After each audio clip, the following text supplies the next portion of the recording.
اعوذ باللہ من الشیطان الرجیم بسم اللہ الرحمن الرحیم خیرکم من تعلم القرآن وعلمہ، تم میں سے بہتر وہ ہے جو قرآن سیکھے اور سکھائے۔ اللہ تعالیٰ بہتر کس کو کہہ دیا ہے؟ خیرکم من تعلم القرآن، جو قرآن کو سیکھے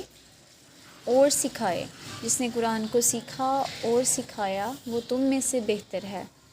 کسی اور علم کو، کسی اور چیز کو بہتر کہا جا سکتا تھا، اس آیت میں استعمال کیا جا سکتا تھا کہ تم میں سے بہتر وہ ہے جو دین کے ساتھ ساتھ دنیاوی علم بھی سیکھے، لیکن تقاضا بہتر کا جو ہے جہاں پہ آیا وہاں پہ کہہ دیا گیا کہ جو قرآن کو سیکھے اور سکھائے۔ چھوٹی سی کوشش کی جا رہی ہے کہ قرآن پاک کو جتنا میرے تک پہنچا میں آپ لوگوں تک پہنچا سکوں، اور اللہ تعالی ہمیں اس کا حق ادا کرنے کی توفیق عطا فرمائے، جبکہ ہم چاہ کے بھی اس کا حق ادا نہیں کر سکتے۔ سورۃ فاتحہ یہ وہ مختصر صورت ہے جس میں بے شمار حقائق ہیں، دل نشین و دل آویز صورت ہے، جس سے اس مقدس آسمانی کتاب کا آغاز ہوتا ہے، جس نے تاریخ انسانی کا رخ موڑ دیا، جس نے قلب و روح کو نئی زندگی بخش دی۔ اس پاک صورت کی برکات کو بیان نہیں کیا جا سکتا۔ اس کی برکات بے شمار ہیں، جو بہت خوبصورتی سے بیان کی گئی ہیں۔ سورۃ فاتحہ کے بہت سے معنی ہیں۔ فاتحہ رحمت و حکمت کے خزانے کھولنے والی، حقائق قرآنی کا محض و منبع، بار بار دہرائی جانے والی 7 آیتیں۔ یہ سورۃ فاتحہ کے بہت سے جو نام ہیں ان کے مطلب ہیں۔ اس کو سورۃ فاتحہ کو شفا بھی کہا گیا ہے، سورۃ فاتحہ کو شفا بھی کہا گیا ہے۔ جسمانی اور روحانی بیماریوں کا تریاق ہے، یہ جسمانی اور روحانی بیماریوں کا علاج ہے اس میں۔ یہ سورۃ پاک مکہ مکرمہ میں نازل ہوئی۔ اس کا ایک رکوع ہے، 7 آیتیں ہیں۔ اس کے الفاظ کی تعداد 25 ہے اور حروف کی تعداد 123 ہے۔ اعوذ باللہ من الشیطان الرجیم بسم اللہ الرحمن الرحیم۔ اللہ کے نام سے شروع کرتا ہوں جو بہت ہی مہربان، ہمیشہ رحم فرمانے والا ہے۔ ہمارے استاد، ہمارے مرشد یہ سبق دیا کرتے ہیں کہ بسم اللہ سے ہر کام شروع کیا کرو، ہر کام کی ابتدا سے پہلے بسم اللہ لازمی پڑھ لیا کرو۔ اور یہ اتنا برکتوں والا نام ہے، بسم اللہ ہے تو یہ بالکل چھوٹا سا، اس کو پڑھنے میں 1 سیکنڈ بھی شاید ہمارا لگتا ہو، لیکن اس کی برکتیں اس قدر ہیں کہ اگر انسان بیان کرنا چاہے تو وہ کر نہیں سکتا۔ اللہ تعالیٰ کے نام کی صفات، اللہ تعالیٰ کی شان اس قدر ہے کہ وہ بیان کرنا بھی چاہو تو نہیں کی جا سکتی۔ تو ہر کام کو شروع کرنے سے پہلے، چاہے وہ کام چھوٹا ہو یا بڑا ہو، اللہ تعالیٰ کا نام لینا اپنی عادت بنا لیں۔ پھر آہستہ آہستہ اس پر اس قدر توکل پختہ ہو جائے گا کہ پھر ہر کام شروع کرتے وقت اللہ کا نام لینے کی ایسی عادت ہو جائے گی کہ اگر ہم اللہ تعالیٰ کا نام لیے بغیر کوئی کام شروع کرنے لگیں گے نا تو ہمارے ہاتھ خود بخود رک جائیں گے، ہم وہ کام نہیں کر پائیں گے کہ ہم نے تو شاید کچھ مس کر دیا ہے، ہم نے اللہ تعالیٰ کا نام نہیں لیا، تو پھر ایسی عادت پڑ جائے تو پھر ہم جب ہر کام شروع کرنے سے پہلے اللہ کا نام لینا شروع کر دیں تو ذرا سوچئے، اگر ہم کوئی غلط کام کرنے لگیں، اگر ہم کچھ ایسا کرنے لگیں جس سے اللہ تعالیٰ کی ناراضگی ہو، جس کی وجہ سے اللہ تعالیٰ ہم سے ناراض ہو جائے، تو ہم اس کام کو کرنے سے رک نہیں جائیں گے؟ ہمارے ہاتھ کب کپائیں گے کہ ہم کیا کرنے لگے ہیں؟ ہم نے زبان سے نام تو اللہ تعالیٰ کا لیا ہے، پڑھ تو ہم یہ رہے ہیں کہ بسم اللہ کے نام سے شروع کرتا ہوں، اور جو کرنے لگا ہوں اس میں اللہ تعالیٰ ناراض ہو رہا ہے۔ تو پھر اس ایک نام سے اگر ہم سوچیں تو صرف اس ایک نام سے ہم برائیوں سے، ہم گناہوں سے کس قدر دور ہو سکتے ہیں۔ صرف ایک اتنی سی چھوٹی سی عادت بنا لینے سے کس قدر جو ہے وہ آسانیاں پیدا ہو جائیں گی ہمارے لیے۔ اللہ معبود حقیقی کا علم ذاتی ہے، ذات باری کے علاوہ کسی کے لیے استعمال نہیں ہوتا۔ اللہ لفظ جو ہے وہ اللہ تعالیٰ کی ذات کے، ذات باری کے علاوہ کسی کے لیے استعمال نہیں ہوتا۔ الرحمن الرحیم یہ دونوں مبالغہ کے سیکھے ہیں، ان کا محض جو ہے وہ رحمت ہے، اور رحمت الہی سے مراد اس کا وہ انعام و اکرام ہے جس سے وہ اپنی مخلوق کو سرفراز فرماتا رہتا ہے۔ اس کی بے پایا رحمت ہی تو ہے جس نے کسی استحقاق کے بغیر انسان کی جسمانی اور روحانی ساری ضروریات جو ہیں وہ پوری کر دی ہیں۔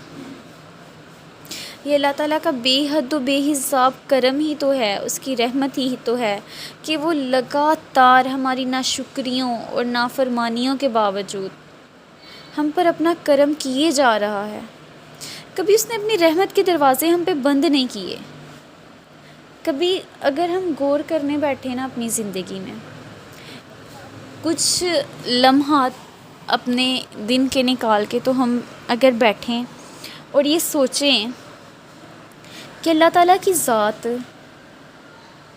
ہمیں کس قدر نواز رہی ہے۔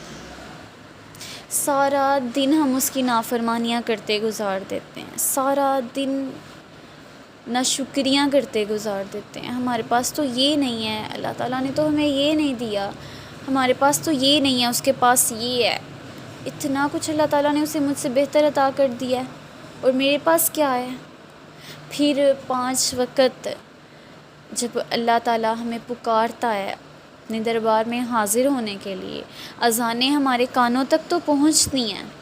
لیکن ہمارے دلوں تک پہنچ نہیں پاتی،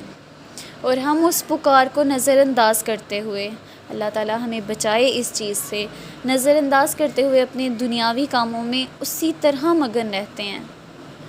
ہمیں کوئی اثر ہی نہیں ہوتا، ہماری روح جو ہے وہ کانپتی ہی نہیں ہے، ہمیں ڈر ہی نہیں لگتا اس ذات سے کہ پوری کائنات کو پیدا کرنے والا، کل کائنات کا مالک ہمیں پکار رہا ہے اور ہم اس کی پکار کو نظر انداز کر رہے ہیں۔ اگر ہمارے گاؤں کا چودھری جو ہے نا وہ ملک کا وزیر اعظم تو بہت دور کی بات چلی جاتی ہے نا، اگر ہمارے گاؤں کا جو چودھری ہے جس کی بڑی بات ہو، کوئی اونچا بندہ ہو، اس کی طرف سے ہمیں پیغام آئے نا تو ہم کہتے ہیں ہم باقی سارے کام چھوڑ دیں، پتہ نہیں کیا بات ہو گئی ہے، پہلے جا کے ہم اس کی بات سن لیں، وہ ہمیں بلا کیوں رہا ہے، پتہ نہیں کیا بات۔ اور وہاں پہ ہم لوگ جو ہے وہ اتنی جلدی مچائیں گے اور سارا کچھ چھوڑ کے اس کی بات سننے جائیں گے کہ کہیں وہ ہم سے ناراض نہ ہو جائے، گاؤں میں ہمارا رہنا مشکل نہ ہو جائے۔ اور ایک کوئی انسان ہے جو ہم سے محبت کرتا ہے،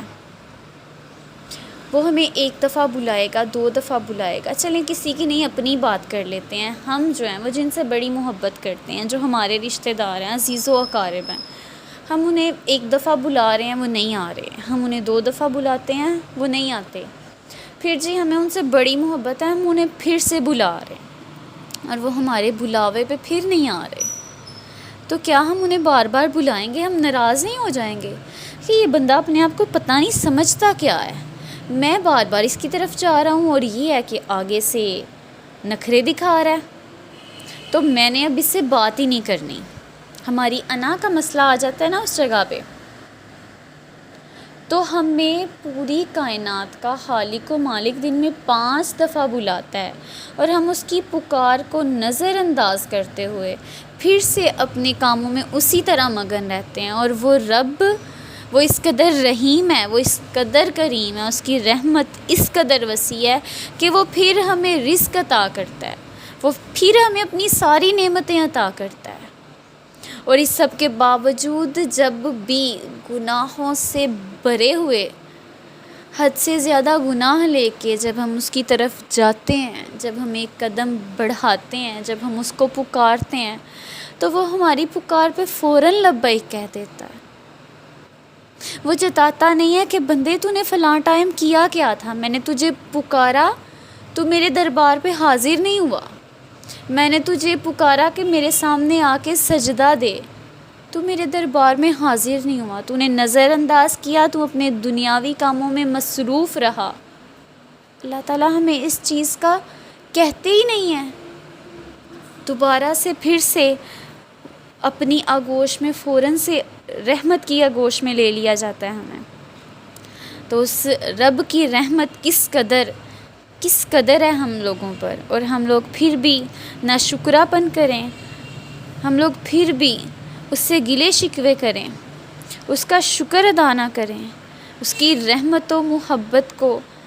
اگر ہم محسوس کرنے لگ جائیں تو ہمارے رونگٹے کھڑے ہو جائیں، یہ سوچ کے کہ وہ کل کائنات کا رب ہو کے ہم سے اتنی محبت کر رہا ہے، جس کی اتنی زیادہ مخلوقات ہیں۔ یہ نہیں کہ ایک ہم مخلوق ہیں، ہمارے علاوہ بھی اتنے ہیں، اور اگر بندوں کا شمار کرنے جائیں تو وہ تو شمار ہی نہیں ہے،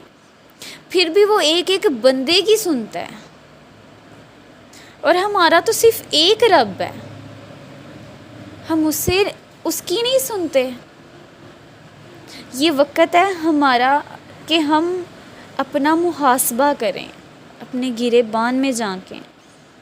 کہ ہم کر کیا رہے ہیں، ہم کس طرف جا رہے ہیں۔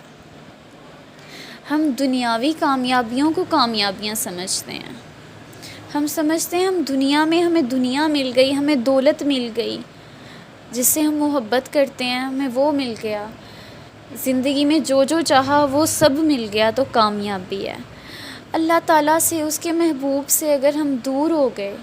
اگر جو راستہ ہمیں بتایا گیا ہے، جس پہ چلنے کا حکم دیا گیا ہے، اگر ہم نے وہ راستہ ہی چھوڑ دیا ہے، تو سوچیں کامیابی ہے ہمارے پاس؟ اذان میں کہا جاتا ہے آؤ کامیابی کی طرف، اور ہم دنیا میں کامیابیاں ڈھونڈ رہے ہوتے ہیں، کبھی کسی کے پاس جا رہے ہیں کہ یہ ہمارے لیے یار اتنا سا کر دو، کبھی کسی کے پاس جا رہے ہیں۔ ہم یہ دیکھ ہی نہیں رہے کہ ہمیں پکارا جا رہا ہے، ہمیں کہا جا رہا ہے آ میرے بندے میری طرف آ، مجھ سے مانگ، میں تجھے ہر چیز عطا کروں گا، کیونکہ میں عطا کرنے والا ہوں۔ ساری کائنات، ساری دنیا مل کر ہمیں فائدہ دینا چاہے تو وہ فائدہ نہیں دے سکتی جب تک کہ رب تعالیٰ کی ذات نہ چاہے، اور اگر ساری دنیا مل کر ہمیں نقصان پہنچانا چاہے تو وہ نہیں پہنچا سکتی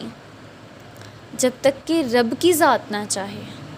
تو اپنے ایمان کو، اپنے یقین کو اس قدر پختہ کر لیں، اللہ تعالیٰ کی ذات پہ اپنے توکل کو اس طرح پختہ کر لیں کہ کبھی کوئی ذرہ برابر چیز کی بھی ضرورت پڑے تو ہم ہاتھ اٹھائیں، ہم مصلے پہ جائیں اور ہاتھ اٹھائیں، اور اللہ تعالیٰ کی بارگاہ میں ہاتھ اٹھا کے دعا کریں کہ اللہ مجھے اس چیز کی حاجت ہے، تو میری حاجت پوری کر دے۔ تو پھر وہ وسیلے کس طرح پیدا کرے گا، ہم خود حیران ہو جائیں گے۔ تو اس کی رحمت جو ہے وہ کسی ایک بندے کے لیے نہیں ہے، وہ کسی ایک مخلوق کے لیے نہیں ہے، وہ ایک اسپیسیفک ٹائم کے لیے نہیں ہے، وہ لامحدود ہے۔ وہ خود فرما رہا ہے بہت ہی مہربان اور ہمیشہ رحم فرمانے والا، الرحمن الرحیم، بہت ہی مہربان اور ہمیشہ رحم فرمانے والا، وہ تو ہمیشہ رحم کرنے والا ہے، بہت زیادہ۔ اگر کبھی اس کی رحمت میں کوئی کمی بیشی ہونی ہوتی تو یہاں پہ بہت ہی کا لفظ استعمال نہ کیا جاتا، تو وہ اتنی ہی رحمت فرمانے والا ہے، اتنی ہی رحمت فرمانے والا ہے کہ جس کا تصور بھی ہم لوگ نہیں کر سکتے، جس کا تصور بھی ہم لوگ کر ہی نہیں سکتے۔